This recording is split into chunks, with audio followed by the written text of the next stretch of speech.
This question requires a good understanding of remainder theorem, factor theorem, and how to do long division with polynomials. Okay, just a quick recap of what factor theorem is about. Okay, so let's say I have a function of x. A function meaning a function of x means any equation that contains x as a variable. Okay, and let's say this function is x squared plus 3x. I want to know whether x or x minus 3, I mean x or x plus 3 are factors, okay, of this function, right? So to tell whether x is a factor of this, right, I'll substitute x as 0.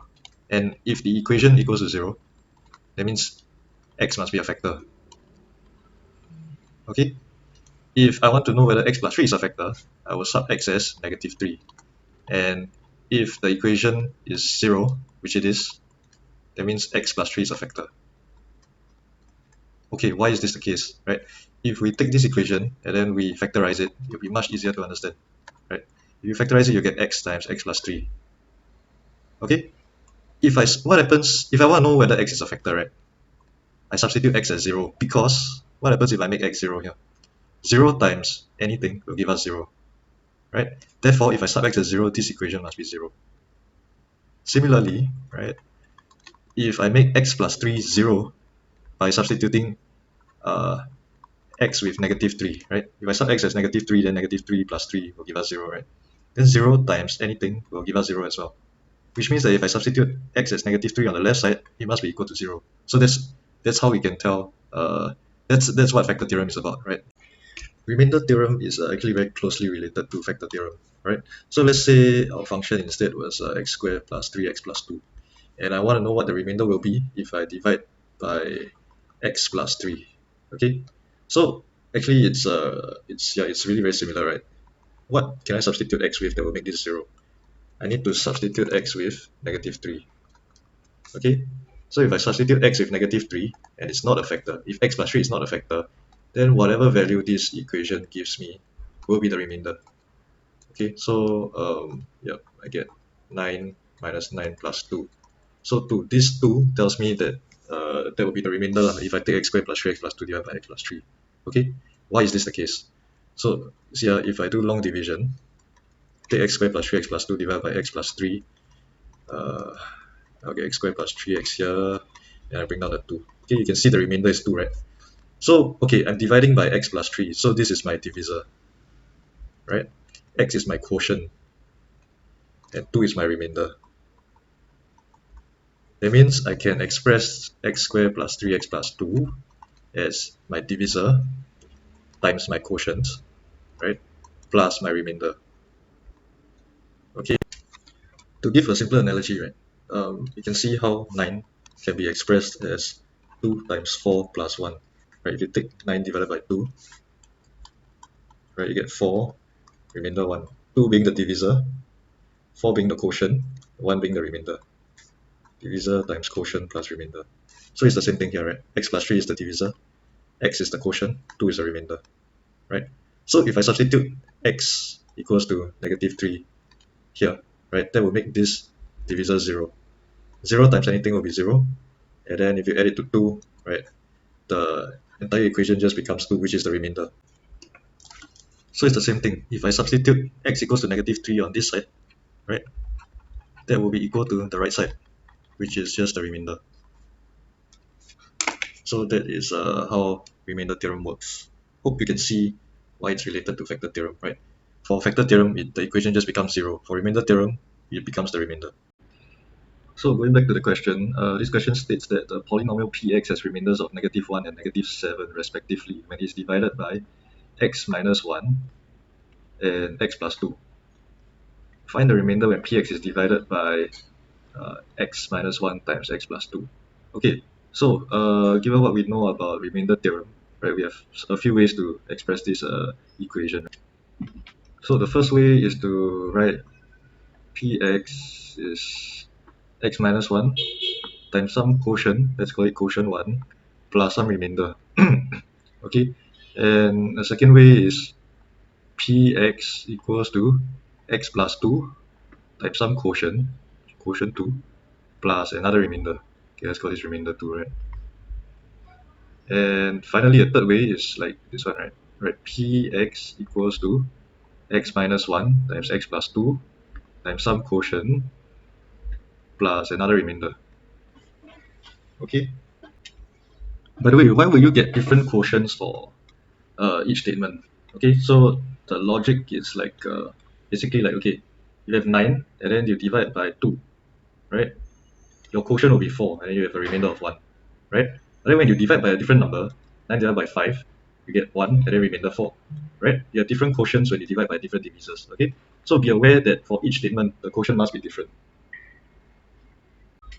Out of these three equations, equations 1 and 2 will not be useful to us. Equations 3 will be the most useful, okay? Why is this the case? Okay, let's try to apply remainder theorem to equation 1, right? Remember, for remainder theorem, right, if you're dividing by x minus 1, okay, uh, you want to make x minus 1 equals to 0 and x equals to 1, right? So you sub x as 1 and that should give you the remainder of negative 1. That's how you want to make use of this information, right? So P1 equals to 1 minus 1 times Qx plus the remainder, right? This disappears and okay, we know that by remainder theorem, you sub x equals to 1, you will get negative 1. Okay, so the remainder is negative 1. Okay, then how do you make use of the second piece of information? By substituting, by making x plus 2 0, right? You sub x as negative 2. So p times negative 2, can you sub it into this equation? The answer is no. Okay, why? This is a wrong statement. Because you see, when you divide by x minus 2, when you divide by x plus 2, right, the quotient will no longer be this one, right? You have to use the second equation for this. Because when you divide by x plus 2, then your quotient will be different from the first quotient. You need to use this quotient. So, okay, let's sub it into the second equation, right? Okay, let me leave it up there. We sub it into the second equation, then p bracket negative 2 equals to 2, negative 2 plus 2 times the second quotient plus the second remainder, right? And this should give you negative 7. Okay, sure. So R2 is negative 7. But that's about it, right? So you only have remainder 1 equals to negative 1 and remainder 2 equals to negative 7. This does not shed any new information at all, right? Because you can't sub 1 into the second equation and you can't sub negative 2 into the first equation, right? So what we are left with is the third equation, right? You see how this works out. You can sub 1 into the first equation, right? Because when you divide by x minus 1, this then becomes your quotient, right? Then when you divide by x plus 2, then this times this becomes your quotient. So this means that we can sub both 1 and negative 2 into equation 3, which means we can make use of both pieces of information with a single equation. And that's why that will be of use to us and not the first two. Okay, so let me clean this up a little bit. Carry out the first two equations, right?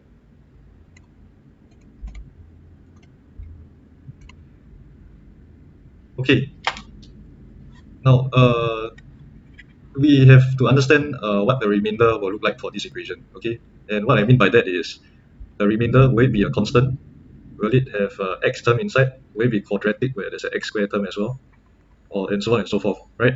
So in order to understand this, right, we have to understand how long division works. Okay, so let's say we have x cubed plus 2x squared plus 3x plus 3, and then we divide it by x squared plus x plus 1. Okay, so to kick off the long division, we look at the biggest term in the equation and then the biggest term in the divisor. So x cubed divided by x squared, we know that that will be x, right? So then we take x squared plus x plus 1 times x. Okay, we will have x cubed plus x squared plus x, and then we subtract it from the top. So x cubed cancels out. 2x squared minus x squared is x squared. 3x minus x is 2x, and then we bring down the 3. Okay, and then do we continue dividing? Yeah, because you see the highest power here is x squared. You divide by x squared, it's still 1, right? You can divide. So x squared plus x plus 1, you times 1. That will give you x squared plus x plus 1. Then you subtract. Oops, not add, you subtract. So x squared cancels out. 2x minus x is x, and 3 minus 1 is 2. Okay? And then let's try to continue dividing, right? Take x divided by x squared. Okay, now we run into a problem, right? You can't multiply by anything. X squared can't multiply by anything to give you x, unless you do something like 1 over x. But that's not allowed in long division. Okay? So this is where we stop dividing, right? And then this then becomes the remainder. Okay? So what do you notice? We like, okay, the first step, you take x cubed divided by x squared. You can divide, right? So you times x, and then you, after you subtract, you end up with x squared. At this point, we still can divide, because x squared times 1 still gives you x squared. But after that, once the power drops below 2, you can no longer divide, and then this becomes the remainder. So the highest power of the remainder is 1 less than the highest power of the divisor, right? Because beyond that, you can no longer divide, and then that becomes the remainder. So that's the rule, right? So as a rule of thumb, if your divisor, like let's say you have some equation and then you want to divide by like maybe like 5x cubed plus 3x squared plus 5, right? Just pay attention to the highest power of the divisor. Then that would indicate that the highest power of the remainder, the highest possible power of the remainder, will be x squared. Okay? So back to the question, right? Our divisor here, okay, if you expand this, this is like x squared plus something, right? So the highest power is 2, which means our remainder must take the form ax plus b. The highest power, the highest possible power of our remainder is 1. Okay, so we can replace r3 with ax plus b. Okay, now we can jump into using remainder theorem to solve the question. Okay, so the first piece of information is that when it's divided by x minus 1, right, we will have a remainder of minus 1. Okay, so we equate x minus 1 to 0, which means that x will be 1. Okay, if we substitute x as 1, then our remainder should be negative 1, right? So 1 minus 1, this is 0, right? That would mean that this whole term disappears. Okay, so we are left with the equation a plus b equals to negative 1. So let's denote this as equation 1. And then we can use the second piece of information as well. If we sub x plus 2, sorry, if we divide by x plus 2, the remainder is negative 7, right? So x plus 2 equals to 0, x will be negative 2. If we substitute x as minus 2, then our remainder should be negative 7.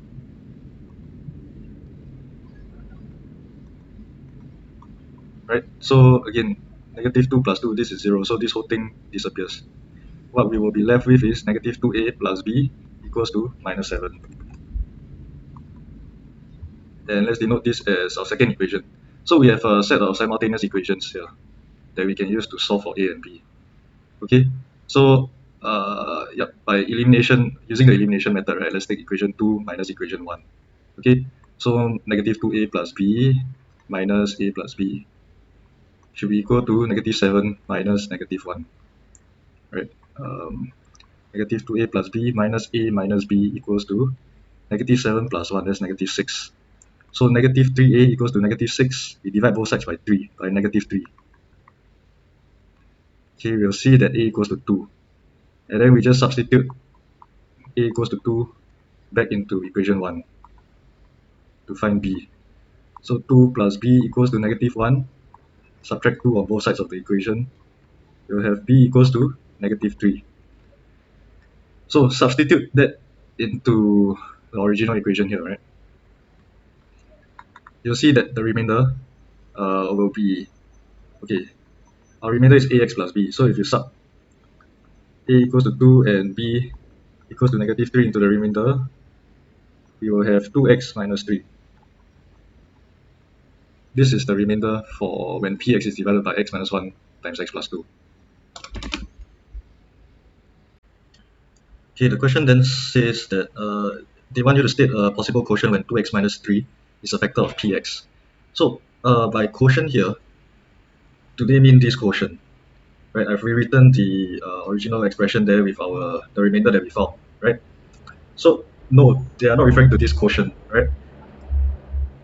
If you rewrite the statement, you can express it in this way, right? They say that 2x minus 3 is a factor, so it can be 2x minus 3 times another quotient, right? And since it's a factor, there will be no remainder, right?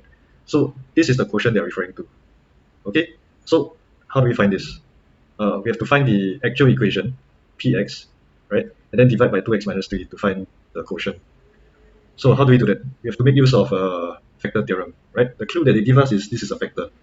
So if we make 2x minus 3 0, then 2x must be 3 and x must be 3 over 2.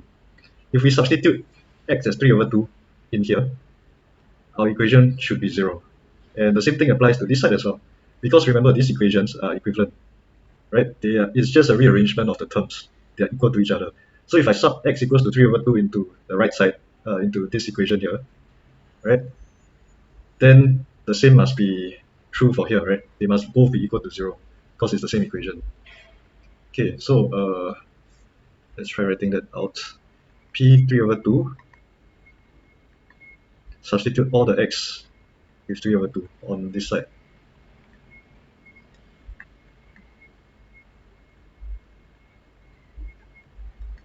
Okay, and this thing needs to be 0. So let's observe the whole equation. Okay, we break it up into two portions and examine them one portion at a time. Okay, let's break it up here, right? On the right side, you can see that 2 times 3 over 2 is 3, and then you minus 3, that's 0, right? So bear in mind that the total needs to be 0. So if the right side is 0, the left side must be 0, right? Because the only way you get 0 is if you take 0 plus 0. Okay, so the left side is made out of 3 brackets, right? Something times something times something. Okay, you see the first 2 brackets, they are definitely not 0, right? This is not equal to 0, this is not equal to 0 either, right? So the only way you'll get 0 on the left side is if this quotient here is equal to 0, right? When you substitute x as 3 over 2. So what expression will give you 0 when you substitute x as 3 over 2? There are a few possibilities, right? That's why the question asks you for a possible quotient, a possible answer. That means there's one of many answers, right? So one expression would just be if if it was x minus 3 over 2. You can see that if you substitute x as 3 over 2 in here, then this bracket will be 0. Okay, another possibility is if it's the same as a remainder, okay, 2x minus 3, right? It's actually just a multiple of this times 2, right? And the same applies for any multiple here times k, right? These are all possible answers. Okay, so let's just use 2x minus 3, a simple possibility. So yeah, let's sub q1 x equals to 2x minus 3. Okay, then we can expand the equation. X minus 1 times x plus 2 times 2x minus 3 plus 2x minus 3. Okay, this will be x squared plus x minus 2 times 2x minus 3.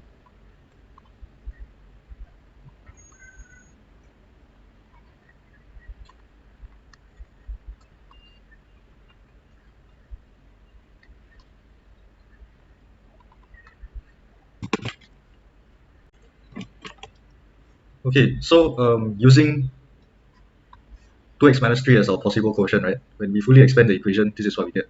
Okay, so the last thing we have to do is just divide by 2x minus 3, this one, to find our quotient.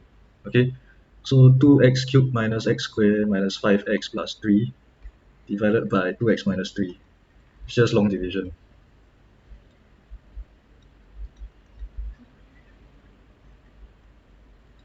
Okay, 2x cubed divided by 2x is x squared, right? So 2x minus 3 times x squared is 2x cubed minus 3x squared. So 2x cubed cancels out, negative x squared minus negative 3x squared. So that's negative x squared plus 3x squared. You will get 2x squared. Okay, then we can bring down the negative 5x and the 3. 2x squared divided by 2x, we need an x up there. So 2x minus 3 times x will be 2x squared minus 3x. Right, we subtract again. 2x squared cancels out. Negative 5x minus negative 3x will be negative 2x. Bring down the 3. Okay, so negative 2x divided by 2x is negative 1. So 2x minus 3 times negative 1 will be negative 2x plus 3. And you observe that it cancels out, right? So this is an indication that your answer is correct, because remember, 2x minus 3 is a factor, there's not supposed to be a remainder. Okay, so the answer is x squared plus x minus 1. So this is one possible answer. So for those of you who are interested in substituting qx as k times 2x minus 3 instead, because you see 2x minus 3 is not the only possibility, right? Any multiple of this can be a possible quotient for q1. Okay, so yeah, let me just try that. Substitute this and then just expand it as before. Okay, so this is what we get when we fully expand the equation and then we do long division again. So the long division should be pretty standard until you get to this point. Okay, so let me just go ahead and do it up to that point first.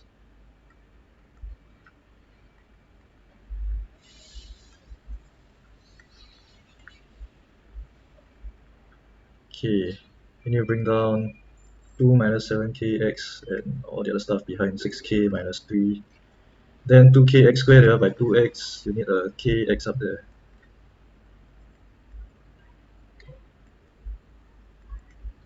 Okay, then when you subtract the 2kx squared cancels out. So how you do this? 2 minus 7kx minus 3kx. Okay, let's just write it out at the top. 2 minus 7kx minus negative 3kx. Right, we just expand and then simplify. 2x minus 7kx plus 3kx. That will be 2x minus 4kx. Then we factorize out the x. Okay, and write it at the bottom. 2 minus 4kx. And then we bring down the 6k and the negative 3. Alright, so next we need to find out what is 2 minus 4kx divided by 2x minus 3. Oh, sorry, divided by 2x. So actually it's easier to see if you factorize out 2 from 2 minus 4k, right? It will be 2 times 1 minus 2k x. Okay, so you can straight away see if you take this divided by 2x, you need to multiply by 1 minus 2k. Right, so 2x minus 3 times 1 minus 2k. Okay, 2x times 1 minus 2kx, you will get this. Okay, then negative 3 times this is like negative 3 plus 6k. Okay, then you swap this around, swap the negative 3 and the 6k around. Okay, you see that everything cancels off nicely, and it should, because 2x minus 3 is a factor, right? So our answer is just kx squared plus kx plus or minus 2k plus 1, and you can factorize out the k there. So it just be k times x squared plus x minus 2 plus 1. Okay, and this will be the answer if you choose to use like k times 2x minus 3 as your quotient for the first quotient.